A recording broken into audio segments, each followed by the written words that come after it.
तो सोमवार की अष्टमी के दिन 5 वृक्ष की पत्ती को, कितने वृक्ष? बस 5 वृक्ष की पत्ती और एक श्वेत पुष्प, सफेद कलर का पुष्प अशोक सुंदरी वाली जगह पर लगाकर देवाधिदेव महादेव जो चढ़ा देता है, बस निर्मलेश्वर महादेव का नाम लेकर जब चढ़ाया तो कार्य सफलता की ओर अग्रणी हो। वो निर्मलेश्वर महादेव। हमने पहले भी कथा में कहा है कि सोमवार की अष्टमी के दिन भूल से भी अगर एक बेलपत्र, एक श्वेत पुष्प शंकर भगवान को समर्पित हो जाता है तो ये मानकर चलें कि आपने कुछ मांगा भी नहीं तो भी शंकर भगवान देने के लिए आपके दरवाजे पर पहुंच जाए। भूलवश सोमवार की अष्टमी के दिन अगर भूलवश भी अगर हमारे हाथ से एक बेलपत्र, एक पुष्प शिव को समर्पित हो जाए तो समझ लो कि कहीं शंकर की उदारता, कहीं शिव की कृपा। सोमवार की अष्टमी के दिन 7 चुल्लू जल या तुम्हारे हाथ में जो लोटा होता है पानी का, उस जल को जब डालते हैं 7 बार धीरे धीरे धीरे धीरे उत्तर की ओर मुख कर कर, दक्षिण में बैठकर उत्तर की ओर मुख कर कर जब 7 बार जल दिया जाता है, दल चढ़ाया जाता है, 7 वृक्ष की पत्तियों को तोड़कर शिव जी को चढ़ाया जाता है। कितना भी कष्ट का समय चल रहा हो, वो कष्ट का समय कट ही जाता है और कुछ अच्छी खबर मिलती जरूर है, कुछ अच्छा मिलता जरूर है। किस नारी का सम्मान सबसे ज्यादा होता है? कहा जो दूसरे के लिए समर्पित है। अर्थात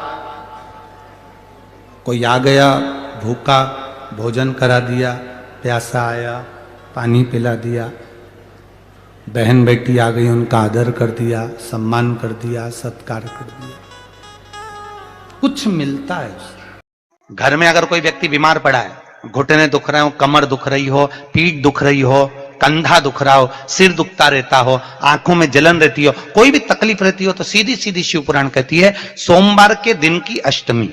कौन से दिन की? सोमवार के दिन अगर अष्टमी पड़ जाए, अष्टमी तिथि, तो 14 दाने चने की दाल के लेकर सोमवार की अष्टमी के दिन उस व्यक्ति पे से 14 बार उतारकर शंकर जी का नाम लेकर शंकर जी के मंदिर में शिव जी पे चढ़ा दो।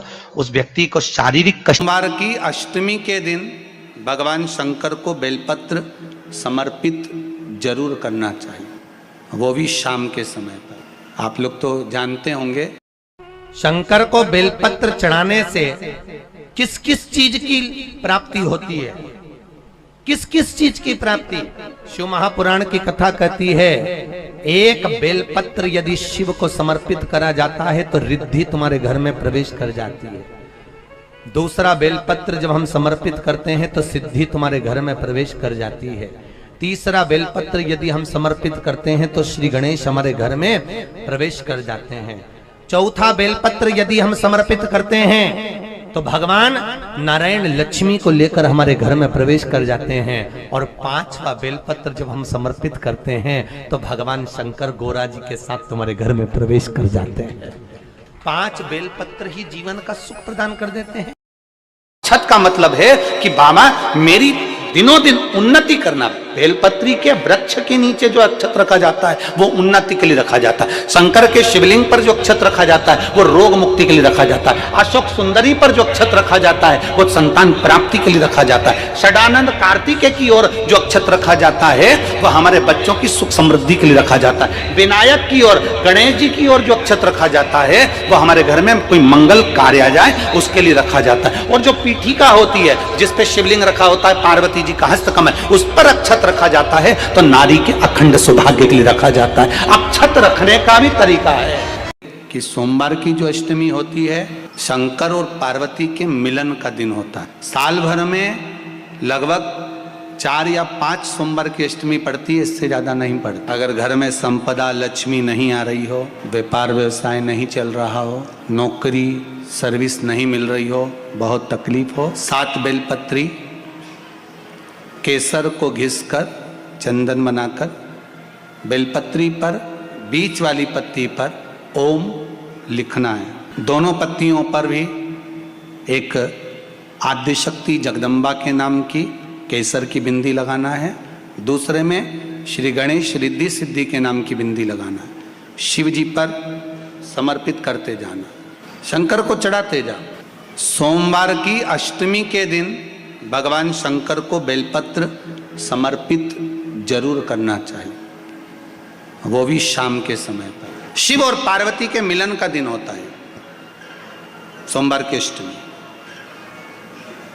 इसमें मां जगत जननी जगदम्बा अपनी 64 योगिनियों को लेकर शंकर भगवान के सामने नृत्य करती हैं जब सोमवार की अष्टमी पर। जैसे शिवरात्रि का महत्व होता है उसी तरह सोमवार की अष्टमी का महत्व होता है। जब 64 योगिनियां माता शंकर भगवान के सामने नृत्य करती हैं तब भगवान शिव उठकर खड़े होकर उन 64 योगिनियों को अपने हस्त कमल पर धारण करते हैं, और हस्त कमल पर धारण करते हैं तब उन 64 योगिनियों को लक्ष्मियां प्रदान करती हैं। लक्ष्मी माता को वो 64 योगिनियां दी जाती हैं। लक्ष्मी मैया उन 64 योगिनियों को भगवान विष्णु के पास लेकर जाती हैं। भगवान नारायण उन 64 योगिनियों को ब्रह्मदेव के पास लेकर जाते हैं। उन 64 योगिनियों को ब्रह्मा जी ब्रह्माणी को प्रदान करते हैं। ब्रह्माणी उस 64 योगिनियों को ले जाकर माँ जगतजननी आद्य शक्ति को देती हैं। आद्य शक्ति उन 64 योगिनियों को ले जाकर शिव को समर्पित करती हैं। शंकर भगवान की कथा कहती है सोमवार की अष्टमी पड़ने वाले दिन अगर बेलपत्र पर केसर का भाग लगाकर ओम लिखकर केसर का ही तिलक लगाकर माँ आद्यशक्ति गणेश जी रिद्धि सिद्धि के नाम से 7 बेलपत्र शिव को समर्पित कर लाल वस्त्र में उसको बांधकर, जिसका व्यापार व्यवसाय या नौकरी सर्विस नहीं हो, बहुत कष्ट चल रहा हो, बहुत जिंदगी में दुख चल रहा हो, उसको 2-1 महीना रख कर देखो, बाबा लाइन लगा देगा आपकी संपदा की ओर, आपका हाथ पकड़ देगा। सोमवार की अष्टमी शिव को रिझाने की होती है, भगवान शंकर को मनाने के लिए, शिव को प्राप्त करने का एक साधन। ब्राह्मणों की पत्नी कोई अच्छा नहीं लगा अहिल्या को देखकर, ईर्ष्या जाग गई। ब्राह्मणों में ईर्ष्या नहीं थी, गौतम बाबा को देखकर भी, उनकी धर्म पत्नी को देखकर भी ईर्ष्या नहीं, पर ब्राह्मणियों की ईर्ष्या जागृत हो गई। अब जब ईर्ष्या जागृत हो गई तब ब्राह्मणियों ने अपने अपने पतियों से कहा सुनो, ये गौतम ऋषि की पत्नी और गौतम ऋषि हमारी भूमि पर नहीं रहना चाहिए, इनको धक्के मारकर निकाल दो, ऐसा कुछ करो कि इनका पद प्रतिष्ठा इज्जत सम्मान सब घट जाए।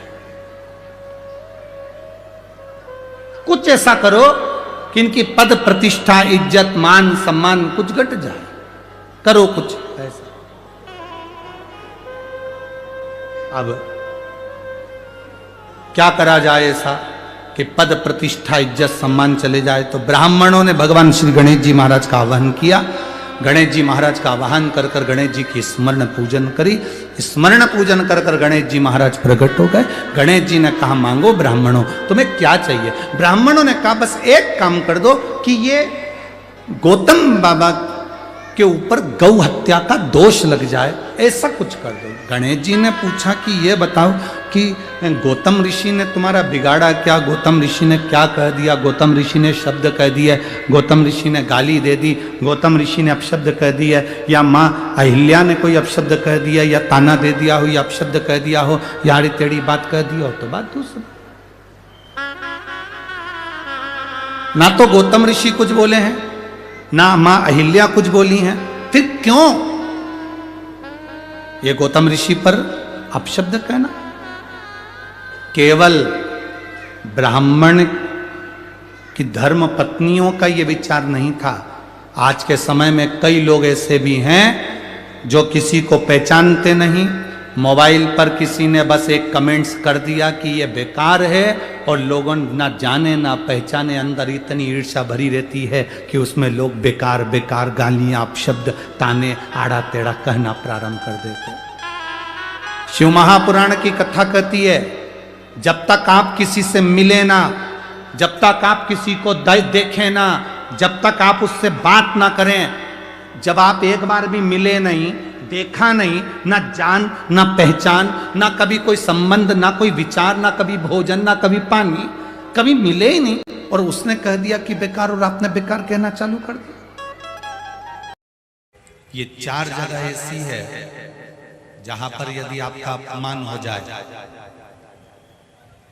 तो समझ लेना कि भगवान की कृपा हुई। 4 जगह शिव महापुराण की कथा में तारकासुर के 3 बेटे तारकाक्ष, विदुमाली और कमलाक्ष की कथा कह रही है। शिव महापुराण की कथा कह रही है। शिव महापुराण की कथा जो वेद व्यास जी ने वर्णन करी है, 4 स्थान ऐसे हैं जहां पर यदि आपका अपमान हो जाए तो समझ लेना कि भगवान ने तुम पर कृपा करी। 4 स्थान। पहले नंबर का, माता, घर की माँ अगर तुम्हारा अपमान कर दे, अपशब्द कह दे, ताने दे दे, गाली दे दे, आड़ा टेढ़ा बोलकर तुम्हारा अपमान कर दे, तो समझ लेना कुछ परमात्मा की कृपा हुई है, तेरा भाग्य चमकने वाला। दूसरे नंबर पर पिता, घर का पिता अगर आपका मान लो किसी भी रूप में अपमान कर देते हैं या शब्द कह देते हैं या आड़ा टेढ़ा कह देते हैं तो बुरा नहीं मानना। पिता किसी पुत्र का यदि अपमान कर देता है, अपने पुत्र का यदि शब्द कह भी देता है तो बेटे का भाग्य बदल देता है पिता के अपमान से। तीसरा, शिक्षक, गुरु, जिस गुरु की दृष्टि में कपट ना हो, छल ना हो, बेईमानी ना हो, वो गुरु अगर अपमान भी कर देता है, तुमको शब्द अपशब्द कह भी देता है, तो वो तुम्हारी किस्मत को बदल देता है। स्वयं गुरु द्रोणाचार्य का चरित्र पढ़ना, जिस गुरु ने कितना कितना कहा और बेटे वो शिष्य उसका जीवन पलट गया। चौथे नंबर का, शिव महापुराण की कथा में गए हो, शंकर की चौखट पर गए हो, मंदिर में गए हो, देवालय में गए हो, तुम बहुत ऊंचे पद पर क्यों ना हो, और वहां पर भी अगर कोई तुम्हें धक्का मार दे या शब्द कह दे या कुछ तुम्हारा अपमान कर दे, तो समझ लेना परमात्मा ने तेरे को अच्छा चुनकर उन्नति की ओर बढ़ाया।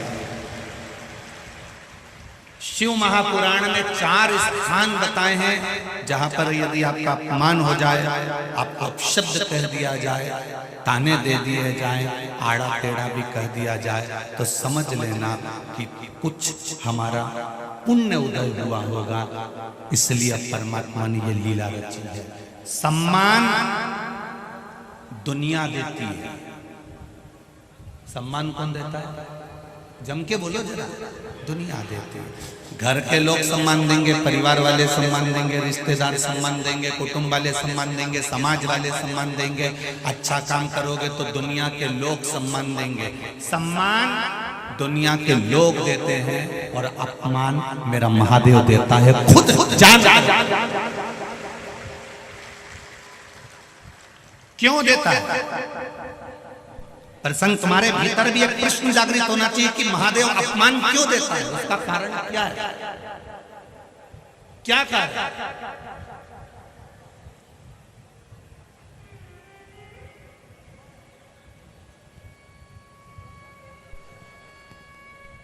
महादेव पार्वती जी से कहते हैं, पार्वती अगर मेरा अपमान नहीं हुआ होता तो मैं भी 33 कोटि देवताओं की गिनती में बैठा होता।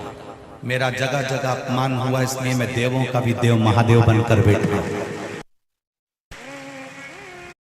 कई लोग अपमानजनक शब्द कह देते, तेरे से कुछ नहीं हो सकता, चल निकल यहां से बाहर, निकल जा यहां से। बड़ा आया दर्शन करने बैठ गया, बड़ा आया कथा सुनने बैठ गया, बड़ा आया यहां आकर बैठ गया, निकल बाहर।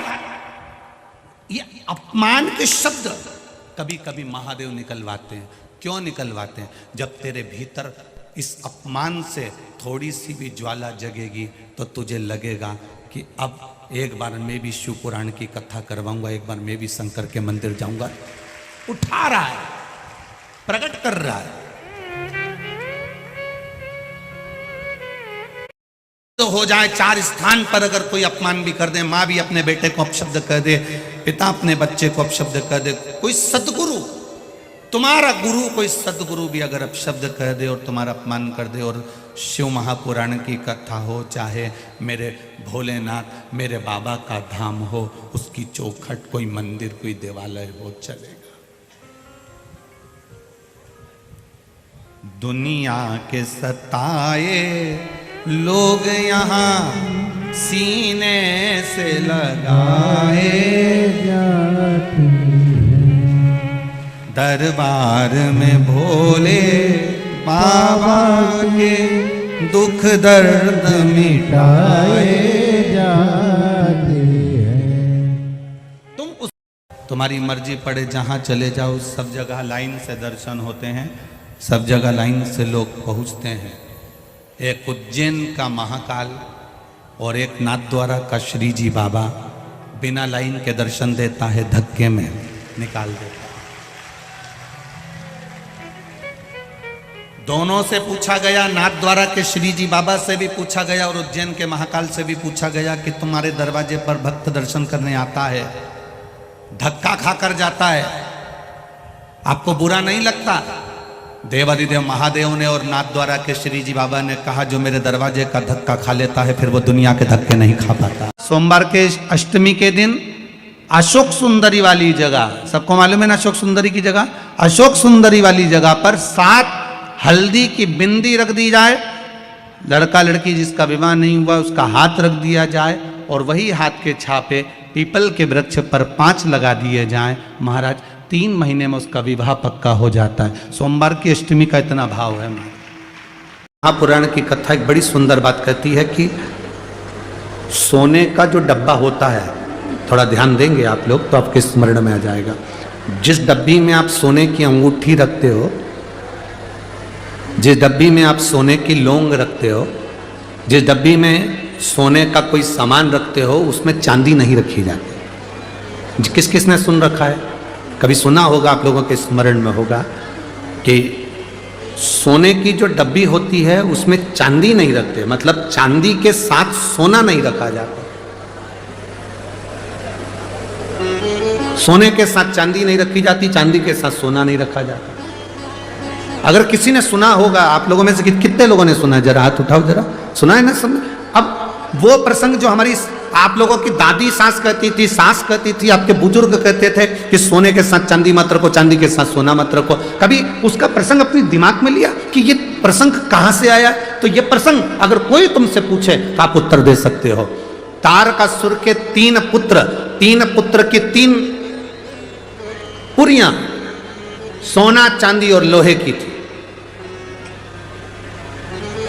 इन 3 पुरियों को भगवान शंकर ने भस्म किया, अर्थात जिस डब्बी में सोना रखाता है और जिस डब्बी में उसी में चांदी रख दी जाती है, और स्त्री या पुरुष उस सोने को अपने शरीर पर धारण करता है या उस चांदी को अपने शरीर पर धारण करता है, उसकी आयु क्षीण होती चली जाती है।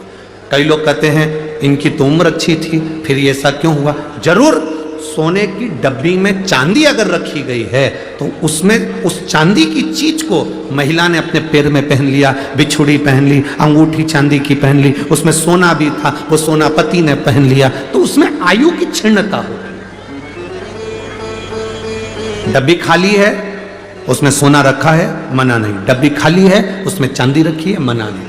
पर दोनों चीज एक साथ अगर रखी है तो हमारे शास्त्र वर्णन नहीं करता उसका। कहा मन में आ गया, शिव जी ने 7 कर बाण छोड़ दिया, 3 पुरियों को भगवान भोलेनाथ ने भस्म कर दिया। 3 पुरियों, अब 3 पुरी एक साथ भस्म हो गई। 3 पुरी को भस्म करा, इसलिए भगवान शंकर का नाम जम के बोलो त्रिपुरारी हो गया। क्या नाम पड़ा? 3 पुरियां तो भस्म हो गई, पर ये 3 असुर अभी हारे नहीं हैं। आक्रमण करा। देवादिदेव महादेव ने भी देवताओं से कहा, तुम सब पशु बन जाओ, मैं तुम्हारा पति बनता हूं। तुम सब पशु बनो, मैं पति बनता हूं। ये कहते हैं। शिव जी का नाम पशुपतिनाथ हुआ। बड़े नंदी का रूप लेकर 33 कोटि देवताओं को छोटा पशु बनाकर भगाया। शंकर भगवान ने तीनों असुरों को एक साथ इकट्ठा करा। तारकाक्ष, विदुमाली, कमलाक्ष इकट्ठे हुए। शिवजी ने अपने बड़े नुकीले सींग से तारकाक्ष, विदुमाली को जैसे ही मारा, कमलाक्ष की पीछे से निकलकर फरसा उठाकर शंकर जी का सिर काट दिया। कटते से ही भगवान शंकर का सिर सीधे नेपाल में गया तो डोलेश्वर महादेव पशुपति नाथ के नाम से विख्यात हो गया। बोल पशुपतिनाथ भगवान की। सोचा ये आज नहीं मरे तो फिर नहीं मरेंगे। शंकर भगवान तुरंत अपने असली स्वरूप में आए, त्रिशूल उठाया, तारकाक्ष, विदुमाली और कमलाक्ष को पीछे से भगवान शंकर ने मार दिया। तीनों जय जयकार हो गई। शंकर भगवान ने तारकासुर के 3 पुत्रों को मारते समय शिवजी के 2 नाम प्रकट हो गए, एक त्रिपुरारी और दूसरा पशुपति। एक त्रिपुरारी नाम हुआ, एक पशुपतिनाथ नाम हुआ। देवता प्रसन्नचित्त हो गए, आनंदित हो गए। पवित्र नदियां, मावड़ी, तालाब, आंवले का वृक्ष, बेलपत्र का वृक्ष, पीपल का वृक्ष, बट का वृक्ष, सुंदर सुंदर वृक्षों के नीचे जाकर दीप प्रज्वलित करना प्रारंभ करा। लक्ष्मी ऊपर से निहार रही थी। भगवान देवादिदेव महादेव, पशुपतिनाथ, त्रिपुरारी शंकर भगवान ने लक्ष्मी को कार्तिक महीने में, दामोदर मास में, कार्तिक के महीने में 1 बेलपत्र 3 शमी पत्र,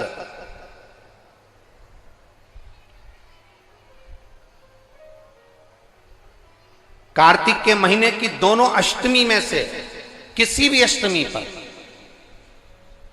चाहे उजाले की हो चाहे अंधेरे की, शुक्ल पक्षी की हो चाहे कृष्ण पक्ष की, 1 बेलपत्र 3 शमी पत्र। आप कभी दिल से, कभी मौका मिले हृदय से दामोदर मास में, कार्तिक मास में अशोक सुंदरी वाली जगह का स्पर्श कर कर भगवान शंकर के शिवलिंग पर एक बार समर्पित कर कर देखना और दूसरे वर्ष इंतजार करना कि तुमने कार्तिक महीने में अष्टमी के दिन बाबा को शमी पत्र बेलपत्र दिया था, क्या बाबा ने तेरे घर में धन और वैभव दिया कि नहीं दिया? जो स्थिति में गाड़ी चल रही थी वो स्थिति की गाड़ी तेरी पार हुई कि ना? सहज नहीं है सोमवार की अष्टमी। शिव और आद्य शक्ति का मिलन है सोमवार की अष्टमी। भगवान शंकर और पार्वती का मिलन। ऐसी कौन सी कामना है जो शिव पूर्ण नहीं करते? बस आपका विश्वास, आप उस पर भरोसा करना तो पूर्ण करना। पूर्ण भरोसा मतलब छोड़ दिया छोड़ दिया। पूर्ण भरोसा मतलब शंकर जी के मंदिर में नारियल नहीं फूटता। फूटता है क्या? नहीं, क्योंकि पूर्ण समर्पित होता है। शिव जी को आधा चावल का दाना भी नहीं चढ़ता, पूर्ण चढ़ाई है। शिव जी को आधा फल नहीं चढ़ता, पूर्ण चढ़ता है। श्रीफल भी चढ़ेगा तो पूर्ण चढ़ेगा। शंकर भगवान के पास में आधे का कोई काम नहीं है, उनको पूर्ण समर्पण चाहिए। आपका पूर्ण समर्पण अगर आप दोगे तो शिव उसको स्वीकार करेगा। सोमवार की अष्टमी का मतलब आपको इंदौर की कथा में बताया था, जिस दिन शंकर और पार्वती के मिलन का दिवस हो। और केवल एक माता पार्वती के अकेले मिलन का नहीं, 64 योगनियां तक भगवान शंकर से मिलने के लिए आती है।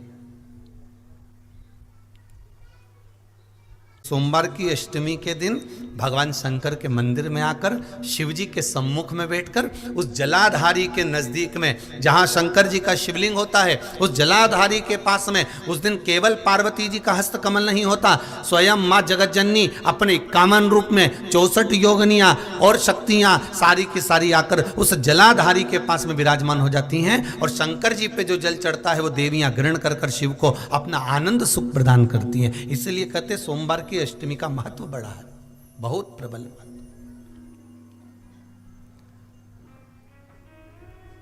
अभी तो कहेंगे 1 लोटा पानी चढ़ाने से पीछे मत हटना। सोमवार की अष्टमी के दिन शंकर के मंदिर जरूर जाना, बेलपत्र जरूर चढ़ाना, बाबा से विनय जरूर करना, निवेदन करना, बाबा को पूजन करना, घी का दीप लगाना और बाबा से विनय करना, बाबा मेरी ये मनोकामना है, मैं तो आपके चरणों में समर्पित करने के लिए आई, मेरी ये विनती को स्वीकार कर लो।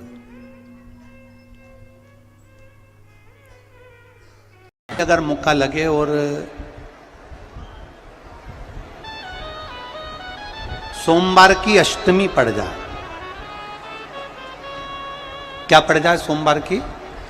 जम के बोलो जरा। अष्टमी। या तो सोमवार की अष्टमी पड़ जाए, या हर महीने शिवरात्रि आती है, हर महीने आती है, या तो सोमवार की अष्टमी पड़ जाए या फिर सोमवार की शिवरात्रि पड़ जाए, हर महीने आती है। प्रयास करना।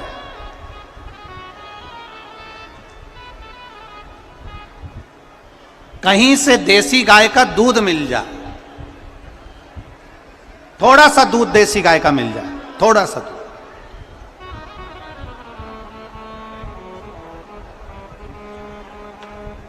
देसी गाय का थोड़ा सा दूध अगर प्राप्त हो जाए, बेलपत्री के पत्ते से दूध कटोरी में लेकर, मात्र बेलपत्री के पत्रे से एक एक बूंद, अगर दूध आप एक बूंद अगर ज्यादा ना मिला हो, एक चम्मच भी अगर आपको दूध देसी गाय का मिल गया हो, और सोमवार की अष्टमी पड़ जाए या सोमवार की, जम के बोलो, शिवरात्रि पड़ जाए, उसमें केवल अगर देसी गाय का दूध मिल जाए, जर्सी गाय का नहीं हो, देसी गाय का अगर दूध मिल जाए, बेलपत्री के पत्ते से, तुम्हारे घर के अंदर अगर शिवलिंग है या मंदिर में शिवलिंग है या तुम्हारे नजदीक में कोई शिवलिंग है, उस पर बूंद बूंद, एक एक बूंद अगर शिवलिंग पर दूध समर्पित कर रहे हो, श्री शिवाय नमस्तुभ्यम, नमः शिवाय, या षडाक्षर मंत्र ओम नमः शिवाय, या 33 अक्षर का मंत्र महामृत्युंजय मंत्र, इसका स्मरण कर कर शिव जी पर देसी गाय का दूध समर्पित कर कर इस बेलपत्री को अशोक सुंदरी वाली जगह पर अगर आप समर्पित कर देते हैं, फिर आप जिस भी चीज के लिए अप्लाई करें, मेरा देवाधिदेव महादेव आपका हाथ पकड़कर खींचकर आगे बढ़ा ही दे। मेहनत करना, कर्म पूरा करना, पढ़ाई अच्छी करना, और पढ़ाई के साथ में विद्या अध्ययन करने के साथ में अच्छी मेहनत के साथ में देसी गाय का दूध भगवान शंकर को समर्पित करना, भगवान शंकर को समर्पित करना, देसी गाय का दूध धीरे धीरे धीरे धीरे समर्पित करना, भाव के साथ आप समर्पित करें। बड़े रास्ते से, आनंद से, धीरे धीरे जब आप समर्पित करेंगे, बेलपत्री वही दूध में सनी हुई बेलपत्र अशोक सुंदरी वाली जगह पर, उस समय पर डंडी का भाग शिवलिंग की ओर नहीं होना चाहिए, उस समय पर डंडी का भाग जहां से पानी बहकर जाता है अशोक सुंदरी की ओर से, वहां पर होना चाहिए। कार्य में सफलता मिल। हर हर महादेव। श्री शिवाय नमस्तुभम। पूजनीय गुरु जी द्वारा बताए गए 13 अक्टूबर होली अष्टमी का दिन है। सोमवार की अष्टमी की विशेष उपाय कथा है। 5 बेलपत्र, अक्षय और महत्व बताए गए हैं। और कार्तिक मास की सोमवार की अष्टमी विवाह, रोग, मनोकामना और लक्ष्मी प्राप्ति होती है। तो आप अवश्य ये वीडियो सुने, और आपको अच्छी लगी है तो लाइक और शेयर और सब्सक्राइबर करना बिल्कुल ना भूलें। हर हर महादेव। होली अष्टमी की कथा।